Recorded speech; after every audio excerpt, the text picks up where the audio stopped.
action. I inherited my family business. Let me start over. I inherited my family's business and I am a second-generation owner. Our company, MS Schmalberg, is a fourth-generation family-owned business. What is it like working together as a family? It's chaotic. We all had to adjust. You had to adjust with seeing us as coworkers. There are disagreements. Sometimes one family member pushes for something, whereas the other pushes for something else. Trying to get someone who has been doing something for a while to do something different. That can be a challenge. Who would you say is more conservative with money? Oh, that's a loaded question. I think my dad took bigger risks.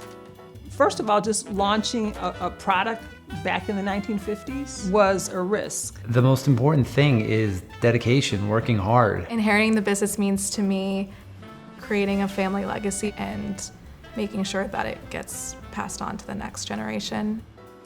My father worked it, I worked it, and Adam's working it. That's the only way the legacy will go on.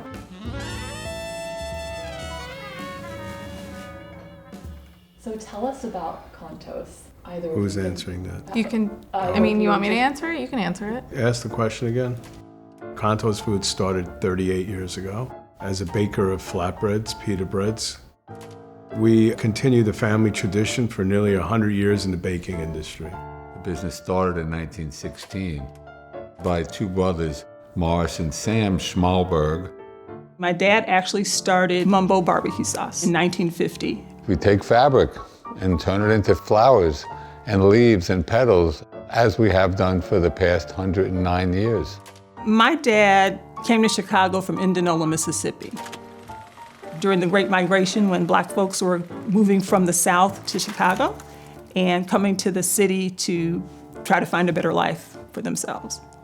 On a sales call in Seattle, Washington, he goes, "Kid, you're from New York? Can you get me 200 cases of Greek pita?" There were only two bakeries in the country that made Greek pita at the time. I was like, wow, what a business. That's how I zeroed into it. So the whole idea behind Mumbo sauce was to create a product that could be used on all types of meats, all types of dishes, and on all types of food. We grew up very conservative.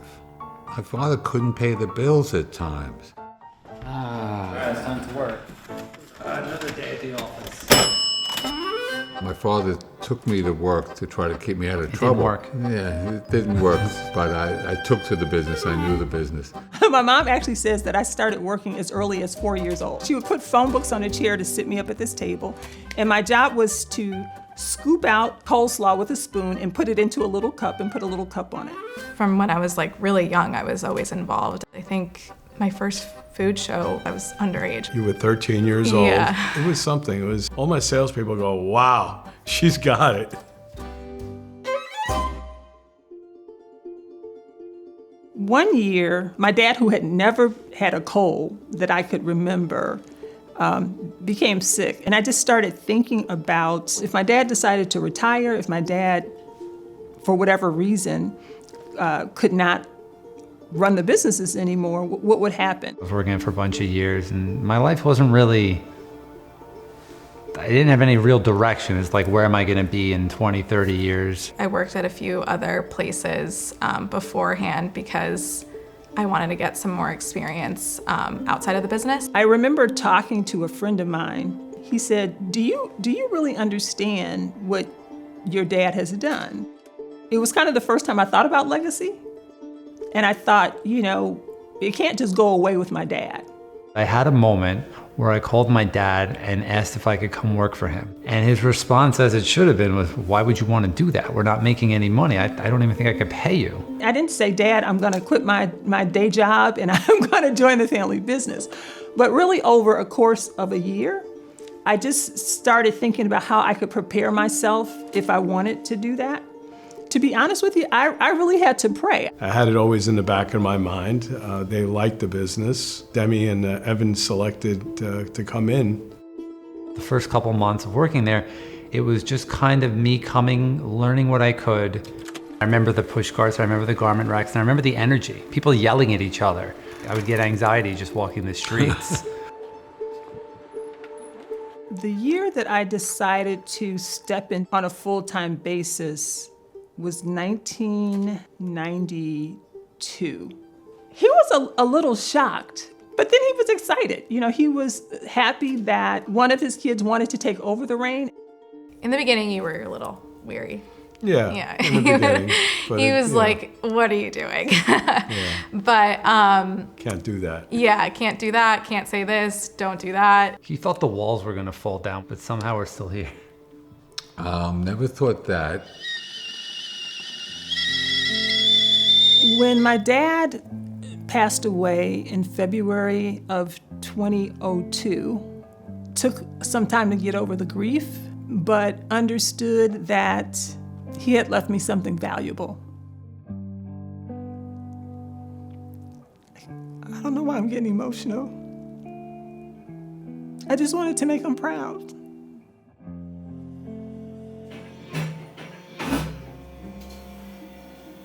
I don't think there's ever been a time where we looked at each other and said like, wow, this business is now generating wealth for our family and we can count on this.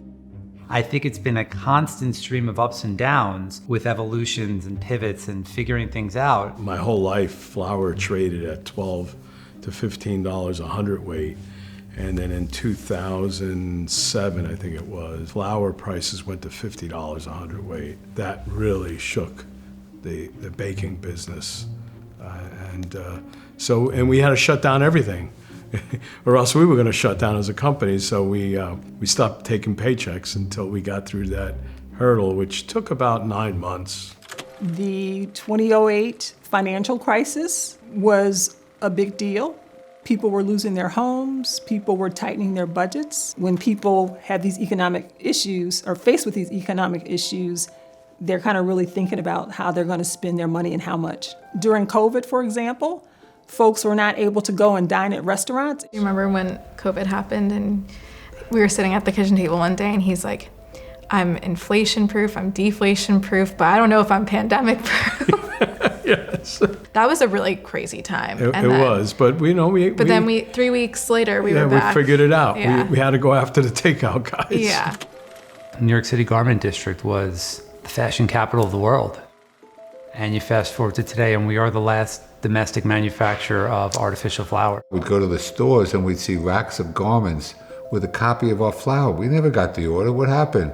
Made in China, made in Vietnam, made in Sri Lanka. When my dad was ready to retire, he did lease some of his restaurants, but then ultimately we just decided that it was just best to divest of our restaurants, sell the properties, and my dad can take a break, and I would just focus on the manufacturing part of it.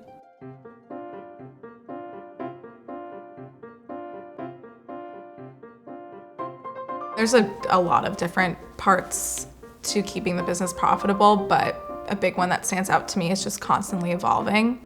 Demi's got a great vision. She thinks outside the box, and within today's technology, she has taken the company into a different zone.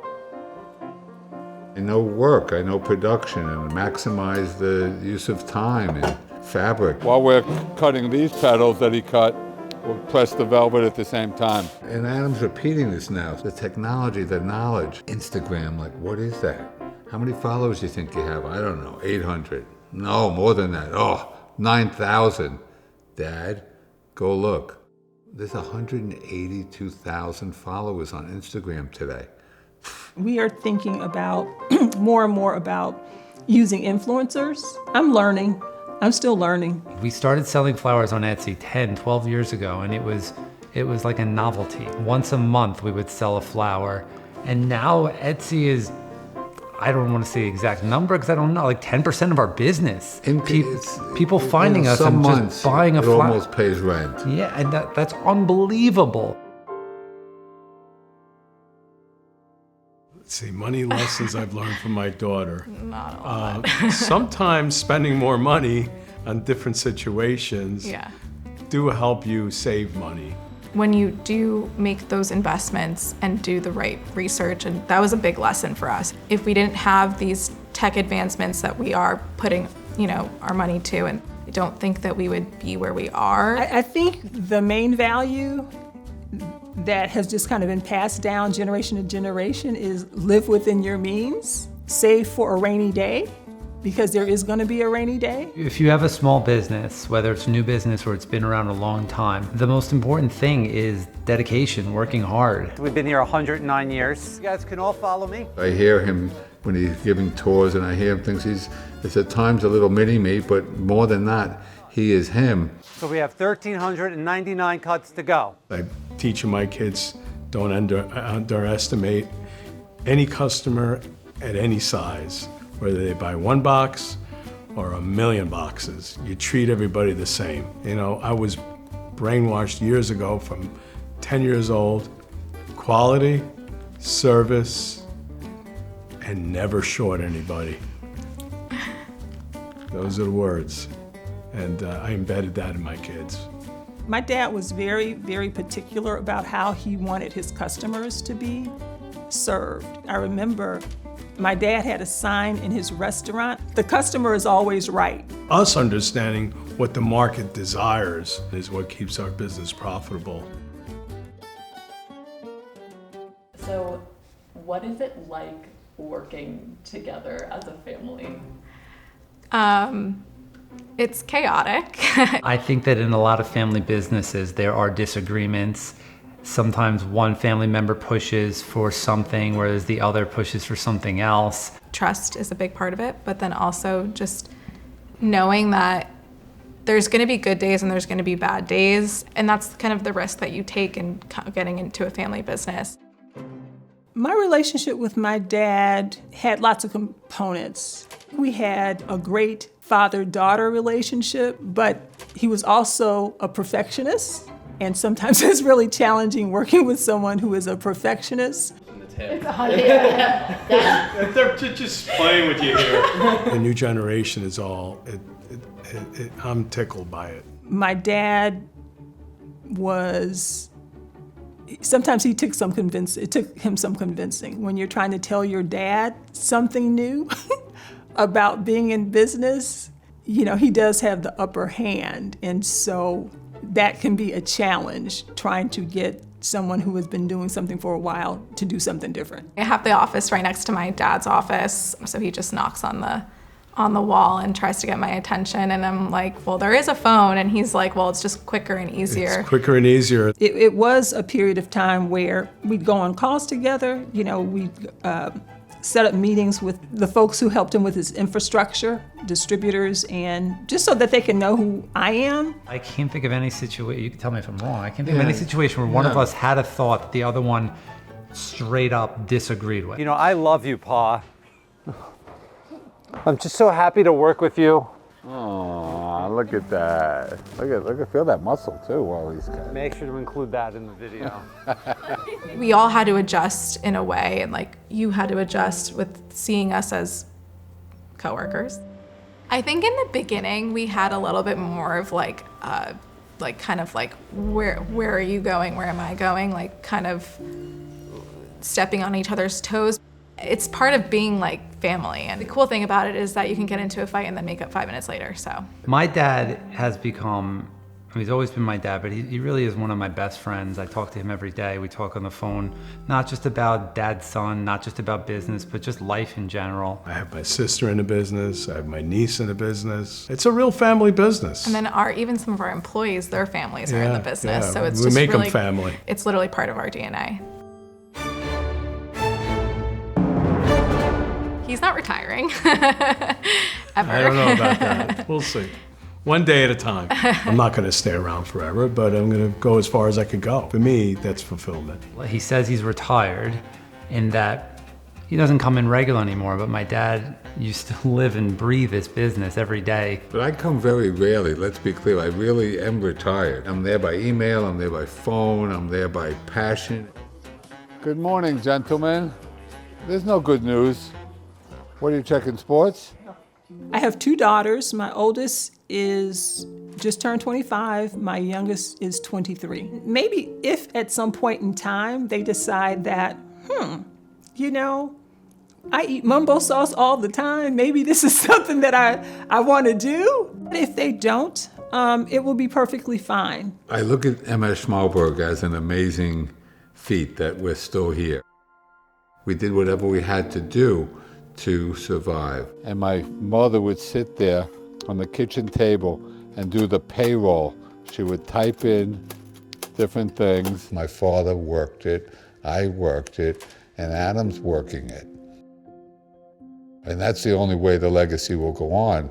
Inheriting the business means to me that I'm carrying on a family legacy that isn't just something that's part of me, but it's part of our culture and our family. So I think it's something that is like a duty of mine and my brother's.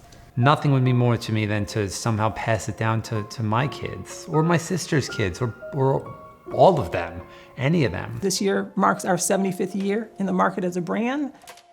We've done a good job in preserving the history of the brand and just the culture of, African American culinary. This is our very first Instagram picture. There are so many avenues of business that if Adam does what he does and keeps planting seeds and letting the world know that one thing or another keeps coming through and we're able to sustain. I'm the third generation, and my kids are the fourth generation. And hopefully the fifth generation will succeed just like we do right now. My daughter Skylar, who, as you do with a kid, what do you want to do when you get older? And in the cutest, most precious way, she looks at me and says, I want to work at M&S Schmalberg. So I can make flowers. Well, no, so I could work with you. Today, he turned 42. It's my birthday. Let's make that a part of the video. Great. I swear to God, if you guys make that a part of the video. Is this camera centered? Because I see it more over here. Okay. Take photography. Tell the photographer how to do this thing. Large and in charge.